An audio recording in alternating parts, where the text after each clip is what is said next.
This is the Pursuit of Wellness podcast, and I'm your host, Mari Llewellyn. Hi guys, before we hop into this solo episode, I want to remind you that the POW hats are still available. There's just a few left. They say in my healing era, Pursuit of Wellness. You've probably seen them on my Instagram.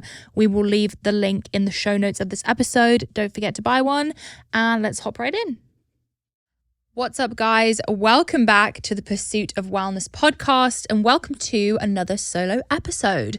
Today is a Q&A. I asked you guys to ask me anything and everything, and you absolutely did. I have a ton of questions about all different topics, some juicy ones, some controversial ones, some what I eat in a day, some routine, etc. Before we hop in, I would like to note this episode comes out on January 11th, 1-11, which are my, I guess, angel numbers is what people would say. To me, they're my lucky numbers. I've been seeing them for almost a whole year now, and they're very meaningful to me. So shout out 111. Obviously, we're still at the start of the new year, so happy 2024 if you're just tuning in now. I have been plotting away for 2024. Greg got me the big ass calendar for Christmas. So if you haven't heard of that, I forget the name of the guy, but there's this motivational speaker guy all over TikTok selling this big ass calendar, and it's huge, and it comes with all these post-it notes so you can map out your entire 2024 travel, goals, activities, work-related things. So I really use that to plot everything out because I have a lot of big things coming up in January and February. So I got started on that and set some intentions for the new year. I do have a whole lot of goals in mind, and they're very different to previous year's goals. So if you haven't yet, go back and listen to my top wellness tips for 2024. If you haven't, it's all about goal setting and my favorite moments and biggest lessons from my top episodes in 2023. So that's a really good one to go look back on. I'm also going to discuss New Year's goals and intentions and ins and outs with Fee on an upcoming episode. So look out for that as well. For now, let's hop into this Q&A. Also, I really hope you all grabbed a hat. Those came out on January 8th. They are the cutest thing ever, and I'm so excited to see you guys wearing them. Okay, let's begin. The first question is by Jay Wong. What is your current what I eat in a day? Okay, so luckily I eat very similar things every day. I will use yesterday as an example, and I'll try to run through my whole day as fast as I can. So yesterday, I've been obsessed with these chicken sausages by Adele's, the jalapeno pepper ones. I make one chicken sausage, and I'll either have a little bit of turkey bacon or regular bacon, a slice of sourdough toast by Bread Seriously, the seeded version, and I will have a little bowl of strawberries, raspberries, and a single cherry. I know that's so specific. And I have a mug of coffee that Greg makes. We use coffee beans from our favorite coffee shop on Long Island called Aldo's. We get it shipped in. So delish. I also have a glass of greens, obviously, from Bloom, my company. Strawberry kiwi just restocked, and I'll have a big glass of that to start my day. Then for lunch, actually, I usually have a snack before lunch, and I have these raw bars. It's a very small family-owned company. You can look them up online. It's RAWR bars. I like the chocolate almond butter ones. Emily Morrow, my doctor, actually showed me this brand, and it has a very strong amount of protein. I want to say it's like 20 grams of protein, which is a lot for a bar. So I'll have one of those bars for lunch. Lunch is the one meal I allow myself to order in because I cook so much regularly. So generally I'll walk over to Erewhon and I'll get a hot food bar. I'll do steak, carrots, and salad, or I'll do salmon, carrots, and salad. Sometimes I'll throw in some potato in there, but that's lunch. Then for dinner, normally Greg and I will have like a big steak and salad, or for example, last night I did fish tacos. I made halibut, also shrimp as an option. I did almond flour tortillas for me with some cabbage in there, some guacamole, some salsa. Basically, I try to focus on high protein and a decent amount of healthy fat. And then for dessert, I always have a little dessert, honestly. I was on that huge chocolate bar grind. Then I graduated up to an entire brownie. I was having a keto brownie every night. Now I'm having 2 of the Unreal almond butter dark chocolate cups. They're so freaking good. I also really like the Evolved chocolate, white chocolate. And that's that. Oh, and I love to have a mint tea at nighttime. That is my what I eat in a day. Who's next? Can you guys hear this iced coffee, by the way? I'm drinking an iced coffee, guys. If you can hear it, it's ASMR vibes. Okay. Next question is from Sky. That's cute. Do you use raw butter or regular butter? Greg uses raw butter or just like a high quality grass-fed butter. I tend to go for ghee. I find that butter triggers my acne. Just dairy in general is really tough for me. So I go for ghee or tallow. Braca Willow asks, do you feel that you know what your purpose is in this world? And if so, how did you connect to it? We're getting deep now. We went from butter to our purpose in life. I think it's tough to be like, yes, I 100% know my purpose in life, because I think it's ever evolving, but I feel more in my purpose now than I ever did.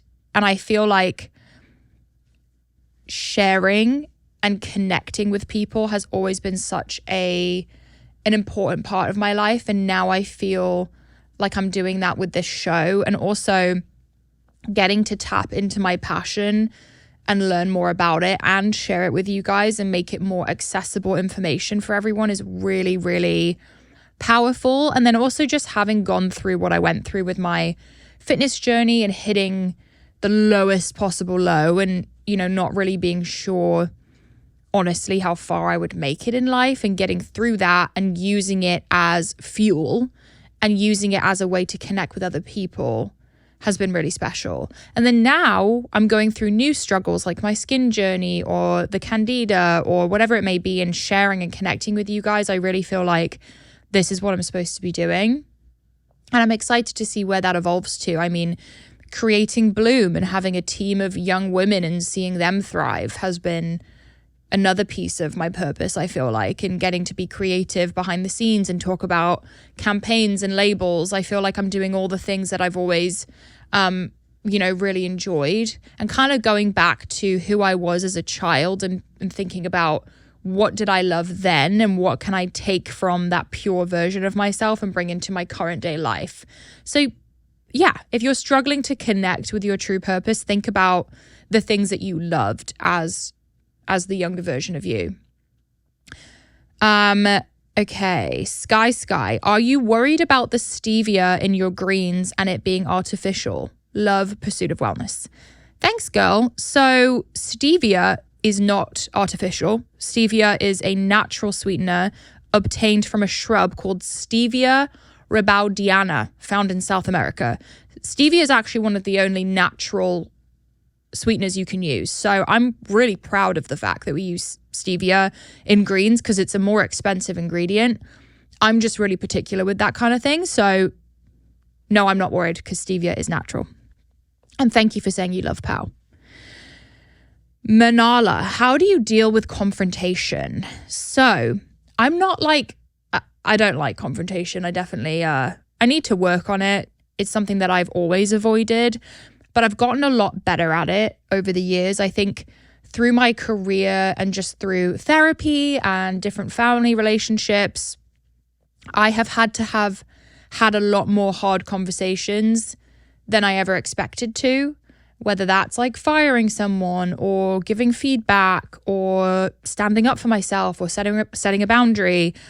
Confrontation is a bit more frequent in my life, and I feel like anytime you do something repeatedly, you get better at it.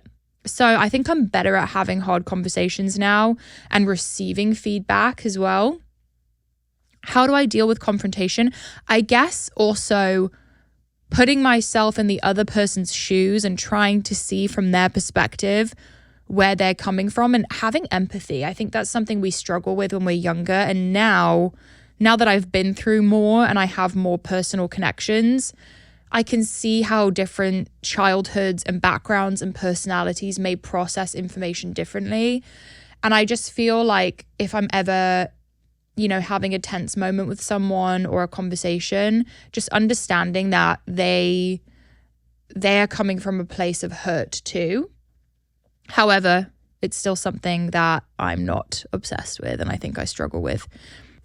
By the way, if you're wondering why I'm in a blanket, if you're watching on video, which you should be because there's video everywhere now, I'm a little bit chilly, but also my spray tan is flaking off, so I thought this might be the best route.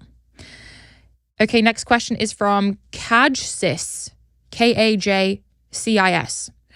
When is Bloom launching in Europe? Bloom is launching, okay, well, I guess you wouldn't call this Europe, but I'm here to spill the tea.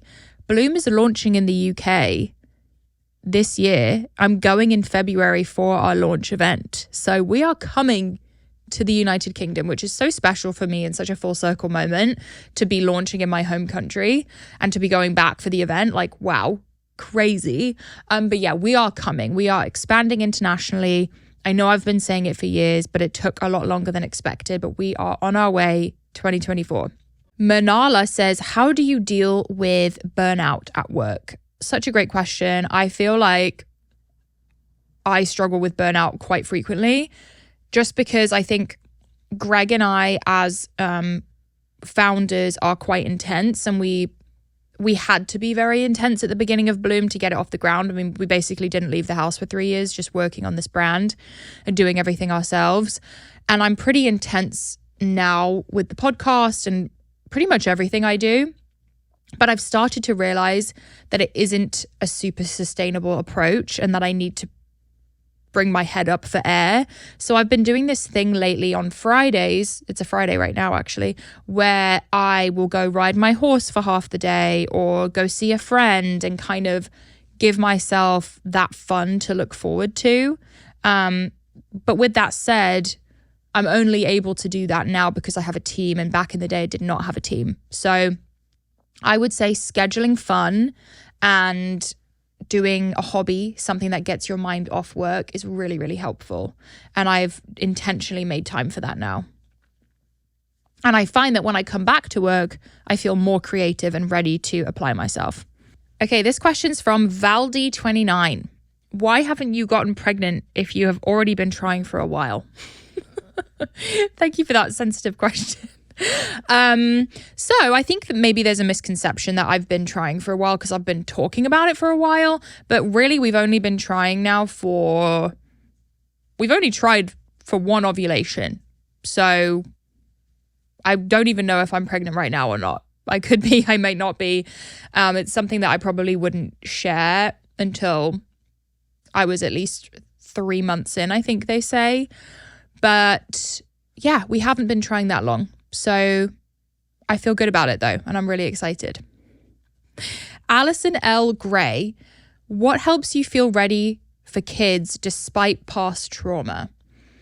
That's a good question. I mean, for me, I find the concept of having a kid very healing and being able to give them a childhood and a household that perhaps I didn't have, and learning from what I experienced and trying to create the healthiest environment possible and be really present and reliable for them. That makes me feel good. And also all my friends I have that are mums, seeing the bond that they have with their child and the happiness that it brings, I just think it's amazing. So I didn't always feel ready to have kids, but in this moment of my life, I do. And I think about it all the time. Which is funny because when you're younger, you're sort of like, oh, maybe I'll have kids. I don't know. I remember I went through a phase of saying I would never have kids, which is funny because I think about it all the time now. Lauren Hightower, how are you preparing your body for pregnancy? I'm trying to get pregnant later this year.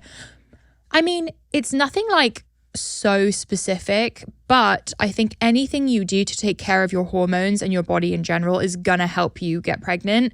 I also think all of the artificial stuff that we have in today's society, like fragrant candles, processed food, BPAs, all that kind of thing builds up in your body and will potentially kind of hurt your chances. So I'm just trying to be as clean as I possibly can, stay away from the artificial scents, clean up my household products, using clean cleaning products like Branch Basics, eating whole nutrient dense foods and not processed foods, not drinking too much. I had a couple drinks on New Year's Eve, but staying away from that, staying away from weed and any other drugs, and just trying to live as clean as possible.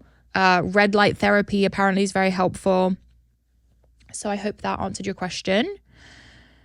Leslie Sandoval, can you share what lip fillers you used? Love your lips. Thanks, girl. So I actually haven't had my lips done probably in over a year now. I was talking about this with Dr. Anthony Yoon on my recent episode with him. And I had Ristylane put in. I've probably had my lips done a total of 2 to 3 times, but it's been over a year and they still, to me, seem pretty full. So I'm not sure if it's because it's not gone or if I just built up scar tissue. But if I can avoid getting them done again, I will, because I find it so painful, you guys. Like, I feel like I'm going to faint when I get it done. And I'm like, tears streaming. It's bad. I mean, imagine a needle going in your mouth. It just doesn't feel good. So if I can avoid it, I will. But I will say it made my face look quite different, and I'm really happy that I did it. I like the look of my lips now. I get a lot of questions about that, actually. Okay. Gabriella Brittany, any advice for those wanting to start a business more on the Bloom uprising? So before I had a business, I had a community. And I think that's an important piece, especially in today's world with social media and launching brands. I think simply by posting about your niche and what you know the most about and what you're passionate about, whether that's animals, knitting, cooking, working out, writing, reading, whatever it may be, just sharing your message and getting out there and building a community of like-minded people who really trust you and follow along with you, that puts you in a really great position to launch a business. So before I even had Bloom, I had Mari Fitness, and that was my workout PDF guides. And we were selling resistance bands. Like, we kind of had these stepping stones leading up to Bloom before launching Bloom. And I felt like the strongest part of the business was the community, and continues to be the community that we have, because they're so loyal and are there to support us for every stage of the business. So I would say work on building that community first. What are your tactics for listening to your body when deciding what to eat and if you are full? Great question. So I think this can be tricky. Before my fitness journey, I didn't really think about how my body felt. I just kind of went through the motions of eating and doing things that felt good. Now I'm way more in touch with my body. Like, I notice every little thing, from a little headache to a little hunger to a little this to a little that. So I think being grounded before you eat, like getting off the phone, breathing, taking note of your environment, listening to the sounds. What do you smell? What do you hear? Those are all mindfulness practices that can help you get back in your body. Slowing down. When you eat, sit down, put the phone away, get present, and just kind of notice. Otherwise, you're just shoveling food in your mouth without even really paying attention to how it tastes or, how you're feeling. So overall, slow down and just notice how your body's feeling. And I feel like you can practice that by doing little meditations here and there, mindfulness walks, things of that nature. And also, I feel like we enjoy food so much more when we're in the moment. Like, when I look back on some of my favorite meals, it's always been with friends when we're talking and laughing and sharing food together. So just try to bring that into your day to day. Miva das Sineister.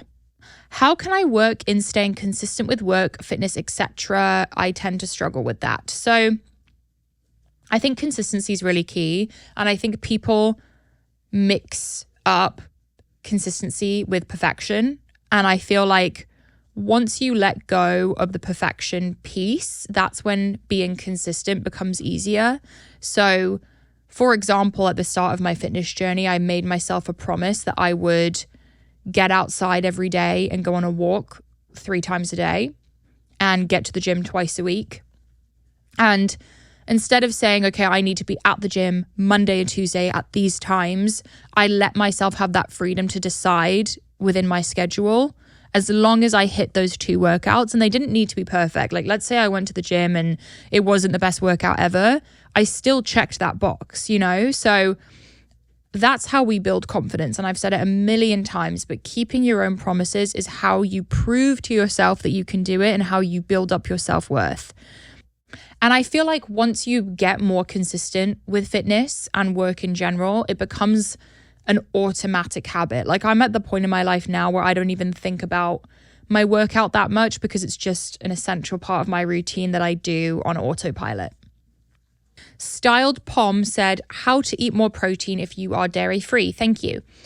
Great question. So luckily, meat is not dairy, which is great because it has a lot of protein. Fish, meat, even chickpeas, things of that nature have protein in them.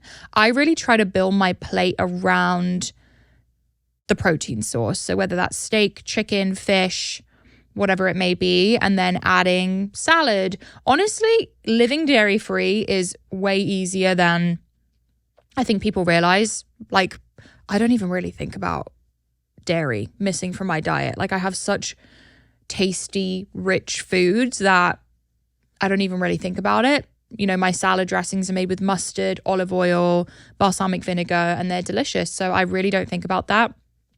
Getting protein in without dairy isn't too challenging. To me, dairy is like sort of an added bonus, you know? And I still have dairy every now and again when I have a cheat meal, but I break out every time. Kelly Pacini, how is your acne journey going? Speaking of breaking out, it's going, you know, I feel like I'm in a really good place with my skin.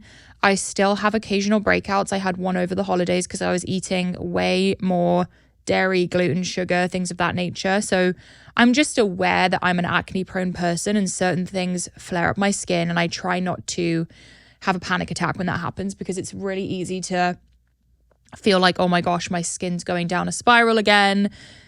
I'm going to get all my acne back. But just staying on top of my supplements and my routine, I feel like my skin has been way just consistently clear, which is so nice. And now I'm working on scarring. I'm going to my first microneedling appointment today here in LA. So I'm excited for that. And yeah, it just kind of has really opened my eyes to how important it is to find the root cause of your issues. You know, for me, it was skin. And then I see online, you know, other girls struggling with acne and doing all the things that we all do, going on spironolactone, Accutane, whatever it may be. And I just wish I could give them the knowledge that I have now because it's such a painful journey. So, and it requires a lot of patience, which I think is the hardest part. Tay X Story. What is something that keeps you up at night? Such a great question. I mean, it depends on the week, but I'm definitely like a nighttime warrior. Not warrior as in like a fighter, like a warrior, like I'm up worrying about things. Work keeps me up at night. Sometimes my anxiety just locks onto other stuff like, you know, oh my gosh, when I'm pregnant, I can't ride my horse. Or, oh my gosh, when I'm pregnant, how am I going to travel? Or, oh my gosh, we might move soon. What is that going to entail? Where, you know, just coming up with things to worry about. Or, oh my God, what if Greg dies tomorrow? What? Like, my brain just goes there sometimes. I think about horrible things sometimes. And I have horrible dreams sometimes too. But yeah, that keeps me up at night. Serena Hudson, why did you move barns? So for anyone who doesn't know, I have a horse. His name's Bo. I'm obsessed with horseback riding and I've been doing it now for over a year as an adult. And I was at a barn down in Orange County, and it was great. I really liked it. It was far. It took me an hour and 15 minutes to get there. But that's where I learned to ride, where Bo was getting taken care of. And my trainer there, I got super close with her. She really took me under her wing.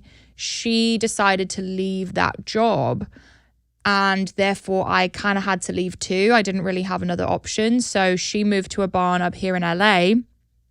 And then we actually had to move barns again recently because the business got too big for that location. So now I'm at a barn in Calabasas. It's really nice.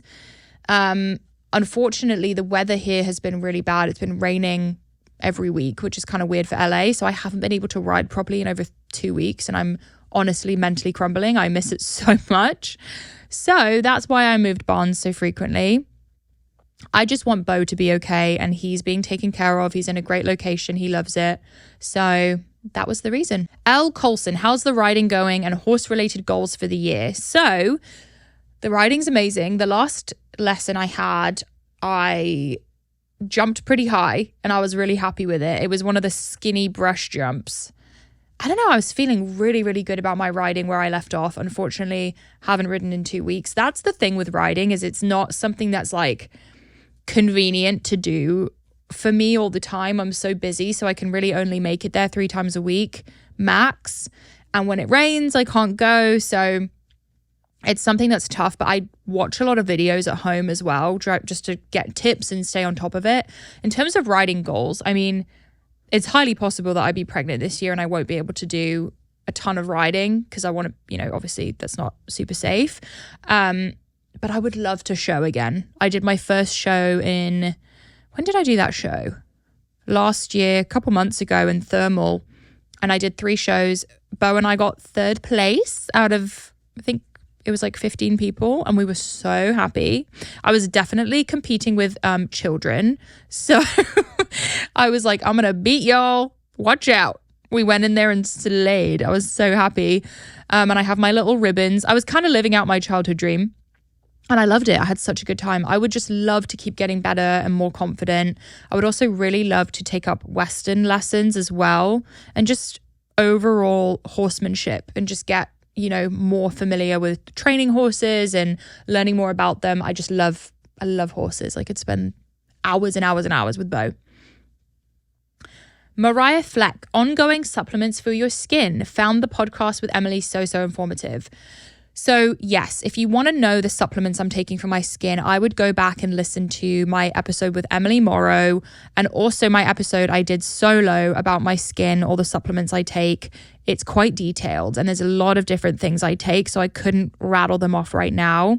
However, I don't want to spill too many beans, but that episode made such an impact and so many people listened to it, like thousands and thousands and thousands of downloads. I would really love to explore the idea of creating a product with Emily where we combine all the best ingredients of everything I've been taking into one, because I think the part that's so challenging with that type of supplementation is that it's so expensive, difficult to stay on top of, and it's just a lot. Like, I take 30 pills a day. I would love to create a capsule that has every ingredient that I took for the candida, the mold, the hormones, the skin in one, and create a bloom product in conjunction with Emily and her expertise. So let me know what you think of that idea, guys. Like, maybe comment on my Instagram, send me a DM. Let me know what you think, because I don't want to go too far down the rabbit hole without knowing if people actually want that. But I personally feel like I would have loved that, and I could see that you guys really want to know what I took. So yeah, a little sneak peek. Hey, it's Haley said, are you moving to Austin? How will that work with the office in LA and your house? Okay, I've been getting a ton of these questions and I haven't answered yet because it has been a bit under wraps just because of a business excursion. No, I shouldn't call it that. It's been a bit under wraps because of a big business project we've had for the past year, and it's been uncertain of whether it's happening or not. Now we're at the point where it's 99% happening. And due to that, we are moving to Austin. Myself, Greg, Leo's girlfriend, Fee, and Fee's boyfriend are all moving. Now, we will be coming back and forth to LA. Greg will be here every single month for at least a week. I will be here every other month. We want to move to Austin because we feel like it's much more family friendly. It's a bit slower paced. I can live closer to my horse. And yeah, it just seems like we are at the stage in our life now where we want to be in a place that doesn't have as much traffic, as much craziness. We don't really use LA for what LA's for. We don't go out. We're not like here trying to get famous or go to the parties. It's beautiful here and I love it. But at the same time, especially here in Venice, the homeless problem and the violence and the crime has gotten really bad to the point where I feel like I can't really walk many places by myself, which makes me feel really trapped. So we feel like Austin's way safer and we're ready for that stage in our lives. So stay tuned. This is sort of the first time I'm really saying that. And in terms of our house here, we'll probably sell it. We're looking at selling it or renting it out, but we don't really plan on living here again. So that's the plan. Brow Beauty X Mar, breathwork class you recommended. The breathwork class I love here in Venice is called the Open Studio. They also have an app that I use for short meditations that I love. Anne Rokesoen, would you eat the placenta after birth? I haven't thought about this, honestly, and I know people do it. I need to do more research. If someone comes on the podcast and gives me all the reasons it's amazing, I'll do it. But preferably in a pill form, because that's gross. Lindsay Orwig, not a question, but please make a greens probiotic soda. Poppy is so in right now and you would kill it. I love that idea, guys. And I won't say that we haven't explored it and that we are currently exploring it. If you want Bloom to make a drink, give me some ideas. Send me a DM, leave me a comment. What drink would you want to see from Bloom? Exciting stuff. Candid Scott, would you ever do an episode on breast implant illness? Just did one with Dr. Anthony Yoon. Go back in the history of the podcast. I think a couple episodes ago, we talked all about breast implant illness. Nikki Frick, your relationship with your physical appearance now that you are quote unquote famous. Any work you've had done or will do? I wouldn't call myself famous, but I get what you're saying. I don't know. I feel like with the podcast, I'm on camera way more and it's like closer to my face. And I just kind of want to work on my skin and scarring a bit more, probably, because I definitely nitpick that about myself. The only work I would say I would want to have done is maybe after I have kids, I might look into getting my boobs done, because I feel like when I lost weight, they kind of got a little, I wouldn't say saggy, but they just looked different. So maybe after I have kids, I'll look at getting my boobs done possibly, but I don't love the breast plant illness concept very much. And I'm also very active and I'm in the sauna a lot. So I want to be careful. But yeah, for now, I just get a little bit of Botox and that's kind of it. Oh, Carol Ladsviz.